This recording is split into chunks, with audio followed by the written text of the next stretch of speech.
ಓದಲಿಲ್ಲ, ಬರೀಲಿಲ್ಲ. ನಮ್ಮ ತಂದೆಯವರು ಆ ಕಾಲದಲ್ಲಿ ಸ್ವಲ್ಪ ನಮ್ಮದೆಲ್ಲ ಬಡತನದ ಸ್ಥಿತಿ, ಅಷ್ಟು ಅನುಕೂಲವಂಥ ಜನ ನಾವೇನಲ್ಲ. ಅನುಕೂಲ ಇದ್ದಿದ್ರೆ ನಮ್ಮ ಅಪ್ಪಾಜಿ ಚೆನ್ನಾಗಿ ಓದಿಸ್ತಾ ಇದ್ರು, ಹಾಗಂತಾನೆ ಹೇಳ್ತಾ ಇದ್ರು ಅವರು. ಆದರೆ ನಮ್ಮದು ವೃತ್ತಿ ಆ ಕಾಲದಿಂದಲೇ ನಮ್ಮ ತಂದೆ ಚಿಕ್ಕತನದಿಂದ ಕೂಡ ಈ ನಾಟಕ ರಂಗದಲ್ಲೇ ಬೆಳೆದು ಅಭ್ಯಾಸ ಆಗ್ಬಿಟ್ಟು ಹಳೆ ಗಂಡನ ಪಾದವೇ ಗತಿ ಅಂತ ಹೇಳ್ತಾರೆ ನೋಡಿ, ಹಾಗೆ ನಾನು ಅದರಲ್ಲೇ ಹೋಗ್ಬೇಕಾಗ್ಬಂತು. ಬಡವರಾಗಿದ್ರೂ ಕಟ್ಟುನಿಟ್ಟಿನ ಶಿಸ್ತುಬದ್ಧ ಹಾಗೂ ಸ್ವಾಭಿಮಾನದ ಪಾಠವನ್ನ ಬೆದರಿಸಿಯಾದರೂ ಮುತ್ತುರಾಜನಿಗೆ ಕಲಿಸಿದ್ರು ಪುಟ್ಟಸ್ವಾಮಯ್ಯ. ಮುತ್ತುರಾಜನಿಗೆ ಸುಮಾರು 10ರ ಪ್ರಾಯಕ್ಕೆ ತಮ್ಮ ವಶೀಲಿಯಿಂದ ಗುಬ್ಬಿ ಕಂಪನಿಯಲ್ಲಿ ಬಾಲನಟನ ಪಾತ್ರವನ್ನ ಕೊಡಿಸಿದ್ರು. ಸಖಿ, ಸೇವಕಿ, ಗೆಳೆಯ, ಗೆಳತಿ ಹೀಗೆ ಸಣ್ಣ ಪುಟ್ಟ ಪಾತ್ರಗಳು ಮುತ್ತುರಾಜನಿಗೆ ದೊರಕ್ತಿತ್ತು. 1942ರಲ್ಲಿ ಕನ್ನಡ ಪ್ರಹ್ಲಾದ ಅಂತ ಬಂತು. ಸುಬ್ರಹ್ಮಣ್ಯರು ಅಂತ ಹೇಳಿ ಅವರ ಸಂಸ್ಥೆನಲ್ಲಿ ತೆಗೆದ ಚಿತ್ರ. ನಮ್ಮ ಅಪ್ಪಾಜಿ ಅಖಂಡಾಸುರ ಅಂತ ಒಂದು ಪಾತ್ರ ಮಾಡಿದ್ರು.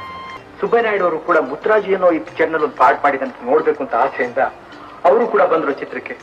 ನಾನು ಕೂತ್ಕೊಂಡು ನೋಡ್ತಾ ಇದ್ದೆ. ಆ ಸೀನು ಬಂತು. ನಾನು ಎಲ್ಲಿದ್ದೀನಿ ಅಂತ ಹುಡುಕಾಡೋಷ್ಟರಲ್ಲಿ ಆ ಸೀನೇ ಹೊರಟು ಹೋಗಿತ್ತು. ಆಗ ಚಿತ್ರ ಮುಗಿದ್ಮೇಲೆ ಸುಬ್ಬಯ್ಯನಾಯ್ಡು ಅವರು ಬಹಳ ಚೆನ್ನಾಗಿ ಮಾಡಿದ್ಯಾ ಕಣ ಪಾರ್ಟ್ ನೀನು ಅಂತಂದ್ರು.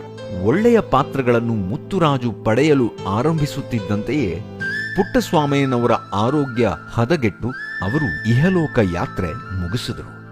ತಂದೆಯ ನಿಧನ ನಂತರ ಸಂಸಾರದ ಜವಾಬ್ದಾರಿ ಹಿರಿಯ ಮಗನಾದ ಮುತ್ತುರಾಜುವಿನ ಮೇಲೆ ಬಿತ್ತು.